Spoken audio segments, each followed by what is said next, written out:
Gak, masalahnya ngelihat dari dua hero scaling rata-rata di Snapdragon Pro Series itu gagal, Be. Ya, itu yang karena gua khawatirkan. average game time-nya aja 16 menit, 15 menit kan. 12 menit item cloud apa sih yang mentok-mentok udah kalau memang fat banget dari awal farming banget dan dapetin kill objektif. Iya bisa udah full item. Tapi kalau misalkan rata-rata menit 9 pun kayak 9-10 baru 3 itemnya jadi. Iya, dan kita akan melihat hal tersebut. Apakah dua scaling hero akan mampu mencapai power spike di late game di 15 menit ke atas? Inilah dia game pertama dari Best of 3 series Team Falcons melawan RRQ Hoshi. Let's go to Land of Dawn. Iritel versus Cloud. Gue rasa di awal sih ya farming aja sih kayaknya dua hero Farming ini. dulu sih emang. Mungkin yang lebih melakukan gerakan duluan udah pasti Setsujin ya, karena Suyo mau gimana pun di level 3 dia udah bisa melakukan move terlebih dahulu, bahkan bisa memanfaatkan bagaimana Impurage untuk mendeteksi beberapa musuhnya di map. Ini dia pakai Swift tangan pertamanya. Gue suka sih Suyo pakai Swift di awal. Jadi cepet dia farmingnya. Oke, ada Little Wanderer juga yang bakal dikontes sepertinya. Kedua jungle sudah mulai hadir. Radu Retribution masih bisa didapatkan juga ternyata oleh Kaltezi. Oh wow. Walaupun dengan menggunakan Soul Save Retribution loh barusan ya. Tapi ternyata ada sedikit miscalculation yang terjadi. Setsujin miss Little. Jadi mau nggak mau kendali area river di bawah ini akan lebih leluasa bagi tim Falcons. Dan langsung bergerak ke bagian top lane. Sebuah gerakan mirror yang cukup menarik dari kedua roamernya, karena memang tidak ingin membiarkan satupun untuk melakukan ganking. Mancing flicker sepertinya Ogwin, tapi gak buru-buru, flickernya ditahan. Masalahnya KLTZ ada di level 4. Ini dia satu hal yang sangat-sangat berbahaya. Rins dengan flicker gak kebait juga. Masih aman juga, untungnya ada Setsujin. Wah, ini agak sedikit nge-buying time ya, biar Setsujinnya tidak mendapatkan level 4 dengan mudah, sehingga membuat KLTZ agak sedikit lebih bebas karena mendapatkan last hit dari Little Wonder terakhir tadi. Dan untuk sekarang tidak ada ganking di early game. Harus Sungai sudah memanggil menuju ke area turtle. Sementara di top lane mungkin pressure-nya ya, Toy lebih bermain agresif agar nantinya Super Marco tidak bisa memberikan poke damage lebih. Terutama kita tahu sendiri Iritel powernya dari penetration dan juga critical damage. Bayar satu hit terakhir, tapi masih bisa selamat. Kondisinya di mana? Flatzy juga masih di level 3, terhimpit tembok, tapi nggak ada follow up damage sama sekali. Jangan lupa untuk Cecilian di awal, ya damage-nya masih belum terlalu sakit, tapi tetap ketika hadir itu guna banget. Oke, 4v4 situation di turtle. Revenge. Owen bouncing ball langsung membeli waktu juga. Idok masih terlalu tanky, tapi Flaptzy terlalu depan sepertinya, coba untuk panis ke arah Flaptzy, tapi di sisi lain Piu yang tumbang terlebih dahulu. Rins dengan Cecilian agresif early gamenya, it's gonna be double kill. No, 2 kill yang bisa didapatkan menjadi modal awal, namun Kaltezi masuk. Rhythm of Joy dinyalakan, untungnya electrifying beats-nya dipakai sebagai defensif juga, bahkan serangan balasan Dairon siap untuk melakukannya dengan slam bisa mengusir 2 member dari Falcon. Target orang terlebih dahulu ternyata yang dicari sama RRQ Hoshi. Mereka tahu kalau misalkan adu dari segi objektifnya nggak bakal maksimal. Tapi untuk sekarang orange buff-nya sudah diambil oleh KLTZ dan teamfight dilanjutkan. Setsujin satu hit terakhir dan masih bisa mendapatkan turtle dengan Retribution. Namun Setsujin terhimpit, masih bisa selamat. Satu kali rhythm yang gagal, namun harus tumbang juga. Pembelian waktu yang dilakukan oleh Dairon seakan percuma karena nggak bisa kabur juga. Dairon menjadi korban kedua. Wow, mendapatkan turtle bertukar dengan 2 pemain sekaligus.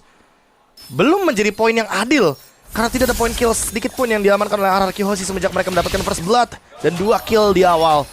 Tapi setidaknya dengan poin turtle ini akan jadi sharing, tapi pick off-nya tidak bisa diberhenti dari tim Falcons. Oh no, Idok dia coba untuk ngejagain sih satu creep jungle-nya, tapi kalau lawannya 4 susah juga nih. Ya itu bukan pick off lagi sih, emang kayaknya Udah direncanakan maksain dia itu, sih Be. ya. Udah direncanakan untuk langsung all in karena Idok, apalagi Idoknya lagi nggak ready flickernya, sehingga nggak ada penyelamatan dan shieldnya juga nggak ready barusan. Sementara untuk sekarang mungkin harus main lebih safe lagi karena goldnya sudah mulai swing ke arah tim Falcons. 400 gold dan juga mungkin point kill yang lebih dominan plus Husklow yang diamankan sama Super Marco sebagai first itemnya, membuat critical lifesteal dan tentunya ada tambahan efek frenzy dari pasif Husklow. Untuk corrosion juga sebenarnya ya untuk dari Toy-nya. Dan RRQ kayaknya nggak boleh lupa sih, Be, kalau dia mau 2 scaling gitu kan. Jadi bermain objektif tetap, tapi split udah digunakan juga. Dan kayaknya nggak bakal lompat ke depan sih. Flaptzy tahu itu darahnya udah sekarat memang, tapi nggak gampang ditumbangin. Setsujin tertangkap kali ini Rhythm of Joy yang keluar. Untungnya nggak beri commit. Ya, Ice Retribution digunakan agar tidak ada yang melakukan commit di area bottom lane. Dan kali ini kalau kita melihat dari area zoning outnya Augwen, dia bebas banget di bagian top lane. Dia hanya melakukan screen out biar nggak ada satupun pemain RRQ yang bisa mendapatkan informasi di area turtle. Jarang banget muncul ya. Dari Ogwen ini hampir nggak ada di map dia. Second man. Selalu ada di rumput juga. Dan pattern yang harusnya sedikit terhambat. Sutsujin masih level 7 dan di area mid lane. Tabrakan lagi terjadi. Dairon harusnya dia nggak punya split-split. Masih aman untungnya. Ada flicker juga yang masih dijaga. Wah, ini emang kayaknya mau memicu beberapa flicker aja ya. Rins kebetulan udah gak ada flickernya dan sekarang mungkin akan ditarget. Dairon langsung di bagian depan. Toy harus sedikit berhati-hati bermain dengan basic attack Cloud-nya. Di bawah tim fight berarti sekarang Flaptasi di bagian depan harus tumbang juga. Turtle berhasil di reset. Dan lagi grab-grab yang dilakukan juga membeli waktu di bagian belakang. Dairon gak gampang untuk ditumbangin. Tapi mereka coba cari untuk objektif yang lain. Turtle yang di-trigger lagi tembok yang sudah dikeluarkan oleh Idok namun masih free dari Rhythm of Joy Electrifying Beat. Satu yang terakhir Kaltezi bisa mendapatkan Turtle namun dua yang terangkat. Idok dan Dairon harus hilang bahkan masih mau lebih karena Toyo cuma untuk dikejar. Untungnya masih bisa selamat. Terlalu lama show di bagian Turtle. Dua terangkat dengan efek knock up airborne. Dan Tyrant Revenge yang indah dari Augwen bahkan mendapatkan Dairon sekaligus. Ini bakal menjadi kerugian yang sangat-sangat merugi bagi RRQ Hoshi. Kehilangan dua pemain plus kehilangan Turtle. Gold lead-nya langsung menuju ke 2500 plus satu bonus turret di area top lane. Bahkan hampir saja kalau tidak ada Toy di bagian bottom lane mendapatkan dua objektif yang penting tentunya. Itu dia. Mereka bawa teamfight Cecilian dan Cloud di awal, Be. Damage-nya kelihatan banget kurang tadi. Udah pasti sih. Dua hero scaling jangan lupa ya. Bahkan Demon Hunter Sword aja belum ada dari Toy. Otomatis membuat gerakan dan damage deal atau output damage yang diberikan dari RRQ Hoshi nggak bakal maksimal. Ya, belum lagi dari Dairon-nya pun tadi kena poke damage yang lumayan ngeri sebenarnya di awal. Iya dan the OG of RRQ Marksman Tuturu lagi nonton juga ternyata. Iya. Serius banget Tuturu, sabar ya Deki ya. Buset, udah geleng-geleng tuh, Be. Udah geleng-geleng. Waduh. Waduh. Movement yang mana nih? Yang 5-man move kan tadi? Bisa jadi kayaknya Turtle sih, Be. Turtle sih kayaknya. Ini kira-kira Turtle nih. Sabar Deki, tenang aja. Bisa. Masih ada kemungkinan karena dua hero scaling soalnya kan. Jangan lupa hanya Cinta dan Malam main di atas menit 12. Wah, itu tamparannya akan sangat menyakitkan sih. Makanya. Apalagi kalau udah punya Wishing Lantern. Tapi lumayan salut gue tadi awal agresif juga rotasinya, Be. Hidup Thunderbolt ya. First item Thunderbelt karena ya dengan beberapa skill termasuk Fist Crack dia bisa menambahkan stack dari Thunderbeltnya. Hanya saja mungkin ya lebih lama aja sih itu dia efeknya. Thunderbolt as a roamer, Be. As a roamer. Iya kan? Emang benar-benar nyari scaling kayaknya Lim. Mereka siap late game. Iya siap late game kayaknya mereka. Harusnya seperti itu. Dan berarti tugas mereka adalah sekarang nggak boleh buru-buru nih. Damage mereka kurang dan mereka harus sadari itu. Gimana caranya Sutsujin masih di pattern yang aman, Toy masih bisa dapetin farmingan, dan Range masih bisa dapetin stacknya. Kalaupun emang mau makan, ya makan kayaknya diolain. Bahkan Dairon gak mampu untuk bertahan. Split digunakan hanya untuk bertahan hidup. Oh selamat? Masih bisa selamat untungnya. Dan banyak sih tadi source skill yang lumayan ya untuk terbuang. Electrifying Beats, dia bisa ngebuang dari Tyrant Rage juga. Dan itu jadi space lihat Sutsujin. Ya Sutsujin dapetin karya orange buff. Toy juga masih bisa farming di area bottom lane, membuka ruang bagi RRQ Hoshi. Oh dapat. Recall harusnya dilakukan. Karena kalaupun Sutsujin? Sutsujin. Untungnya sempat recall ya. Selamat. Udah terbaca juga gerakannya oleh tim Vulcans karena mereka sadar bahwa orange buff-nya seketika menghilang. Itu dia. Dan Flaptasi terlalu keras memang. Tapi damage-nya Rin sudah lumayan juga ya. Udah lumayan karena first item-nya 2 wing 1 kan. Iya sih. Jadi udah mulai berasa. Karena beberapa mungkin ada yang fokusnya ke Clock of Destiny. Jadi kayak Legend Gem-nya dijadiin kan. Benar. Ada juga Legend Gem doang. Ada juga yang nggak pakai kayak. Ada juga yang nggak pakai. Rins nggak pakai langsung. Iya, langsung bahkan glowing one. Oh, Idok tertangkap kali ini. Rins untungnya masih punya flicker dan masih bisa lari ke bagian belakang. Kaltezi yang hadir. Rhythm of Joy cukup damage-nya. Electrifying Beast kamu flicker dari Dairon hampir saja bisa selamat. Sayangnya tetap gagal. Dan ini dia pressure tim Falcon yang sudah mulai terlihat. Emang karakter permainannya sih Lim, emang nggak berubah gitu loh. Habitnya dari tim Vulcans menang turtle, ya udah pasti mereka coba untuk cari pressure. Dan mereka selalu mencekek lawannya gimana pun caranya biar nggak farming. Jungle-nya dikuasai, landing-nya di freeze. Dengan tujuan biar kita farming, musuh nggak farming. Ya, tapi 4.000 gue rasa ini angka yang aman sih, Be. Untuk RRQ ya. Masalahnya tapi kalau misalkan sampai di menit 12 4.000 terus tanpa adanya mungkin pergeseran Lim, dan RRQ-nya nggak mendapatkan farming yang sepadan, itu bakal rugi sih. Setuju. Seenggaknya turun lah ya. Turun harus dikit. turun perlahan. Minimal kayak lore-nya bisa di-clear dengan cepat mungkin. Atau sekalipun ketika mereka ingin melakukan defense ya setidaknya mereka harus mempertimbangkan gimana caranya biar Rins dan juga Toy itu bagi farming. Jangan sampai mereka farming di tempat yang sama. Seenggaknya Rins tetap dapetin stack lah. Itu juga satu hal yang penting ya, harus diwaspadai juga. Dan ngelihat dari menit 9, kayaknya Lord pertama kalau memang mau dilepas ya, dengan catatan dapetin objektifnya setara, kayaknya boleh. Boleh sih.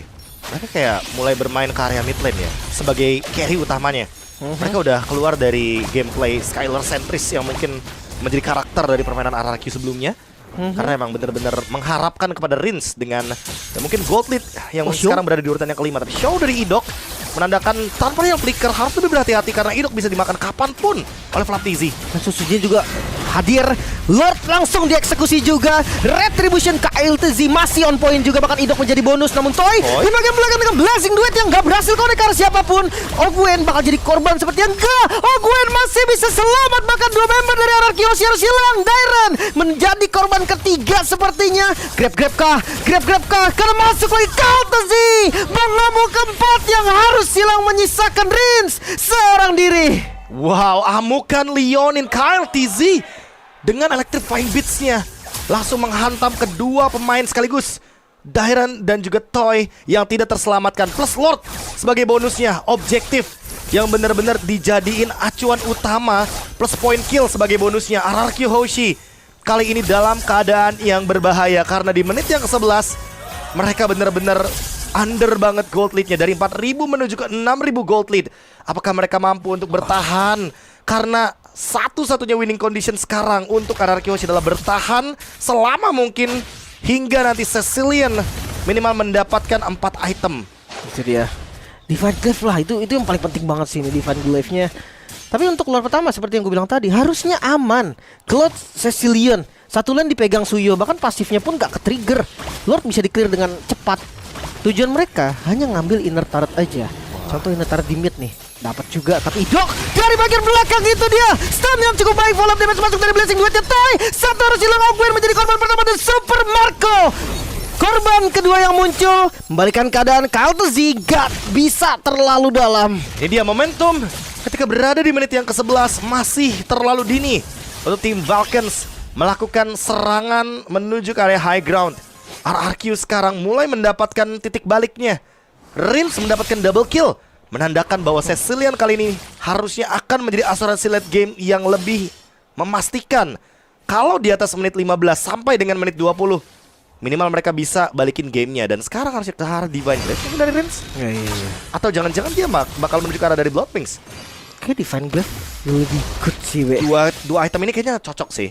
Bisa karena sih. karena melihat dari pemilihan Radiant Armor juga salah satunya. Dan Kyle Ditabrak. sakit. Iya, tapi mengusir mundur aja sih niat mereka. Purple gak mau terlalu komit juga. Ya, at least Setsujinya ada di level 15 ya, Lim.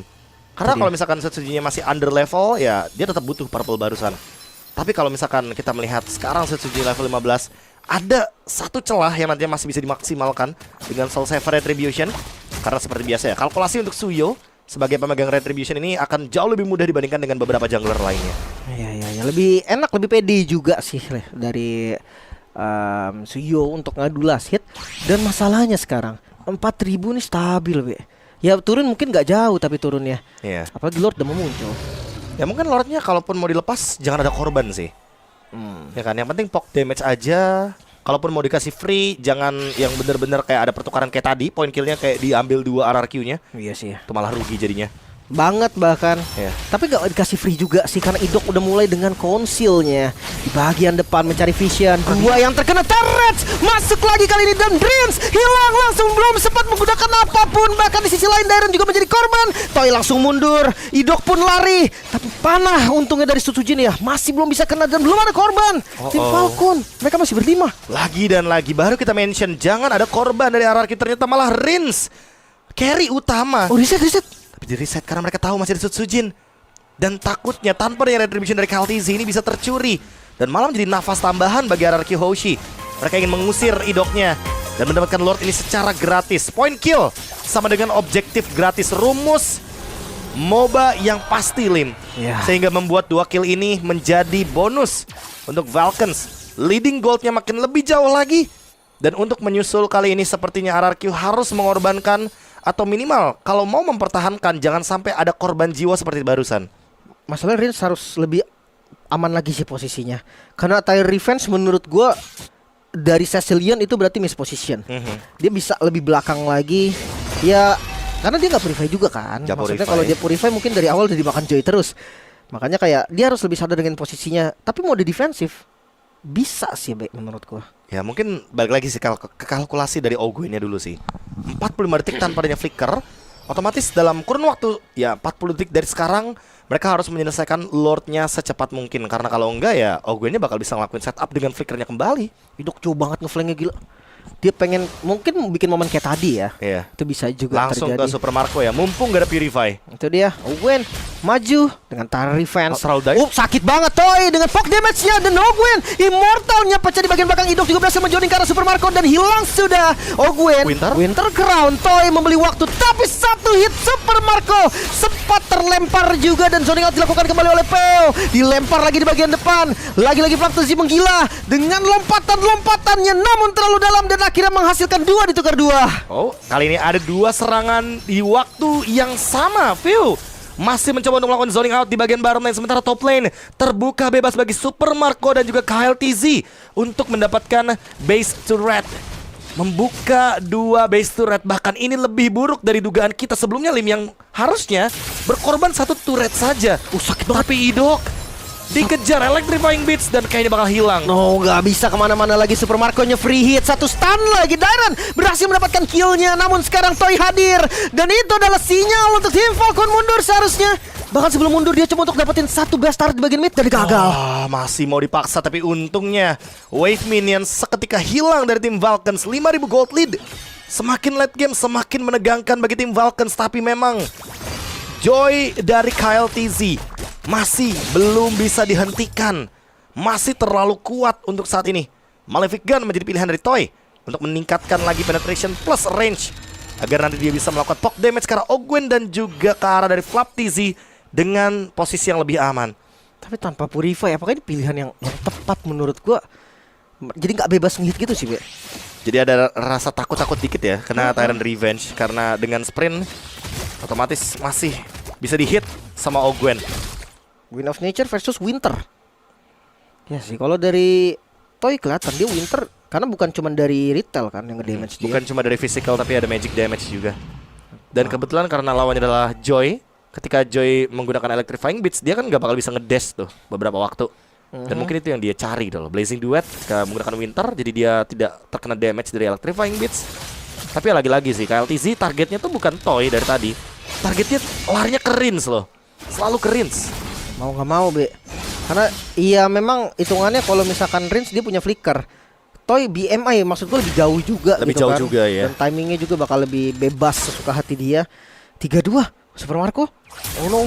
Bersama Ogwen di bagian Rins-nya bawah. Dikejar coba dari Rins, namun sisi lain juga ada jepitan yang terjadi. KLTZ masuk. Idok yang bakal coba diincar dan Idok menjadi korban pertama. Rins memang masih selamat, tapi enggak untuk Dairon. Damage yang terlalu besar.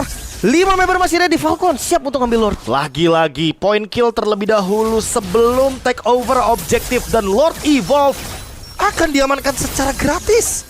Tim Vulcans leading the gold 6.000 bahkan sekarang. Ini akan menjadi Lord yang sangat buruk sekali untuk dihadapkan ke arah RRQ Hoshi, karena tentunya dengan buff damage reduction dan juga efek dari tim Vulcans yang selalu targeting lini belakangnya membuat RRQ Hoshi harus berjaga-jaga kembali. Apalagi range-nya sekarang gak punya flicker, Lim. Itu dia. Bahkan mereka udah kasih pressure-nya sebelum Lord-nya hadir. Udah dapetin juga best start di bagian mid lane. Ogwen udah ready dengan Sky Guardian Helmet. Dia siap nih untuk team fight yang cukup lama mungkin. Lord ke arah atas udah gak ada best start lagi nih. Harus hati-hati banget dari RRQ Hoshi. Iya, dan pasti bakal di push 3 lane ya. Ini benar-benar keras sekali untuk menahan macro wave management dari tim Vulcans.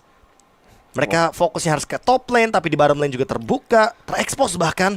Oh my god. Dan lihat KLTZ-nya bisa masuk dari manapun. 3 lane bersamaan. Minion memang spawn dan ini bisa ngebeli waktu mungkin sedikit. Gak terlalu lama juga. Ogwen, buset, dia nge-cast Star Revenge di bagian depan. Namun lihat posisi dari Dairon langsung hilang dengan darah SP yang udah langsung low. Sempat split juga, satu member yang hilang. Namun base yang mulai terbuka, fokus ke objektif tim Vulcan. Take the game 1. Wipeout, bahkan semuanya dihilangkan seketika di depan base. Tim Vulcans benar-benar terlalu